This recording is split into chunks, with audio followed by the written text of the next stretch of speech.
আমি জানি যে মানুষটা আমার বিয়ে হয়ে গেছে জানে সত্য, যে মানুষটা এখনো পর্যন্ত আমাকে বলতে পারে না সে কিভাবে আমাকে ছেড়ে যাবে, এটার কোনো আছে নাই তো। আমি জানি আমার এতটুকু বিচার আছে তুমি কখনোই আমাকে ছাড়বা না, সেটা প্রমাণও হয়ে গেছে।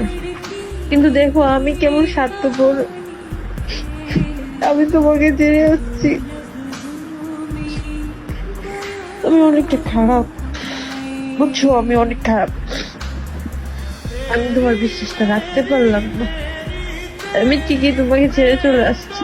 কিন্তু দেখো তুমি সবকিছু জানার পরও তুমি এখনো পর্যন্ত আমার কাছেই আসো। চিন্তা করছো এই জিনিসগুলো যখন ভাবি তো নিজেকে এতটা খারাপ মনে হয়, মাঝে মাঝে মনটা ফাঁসিতে ঝুলে যায়, বুঝলাম।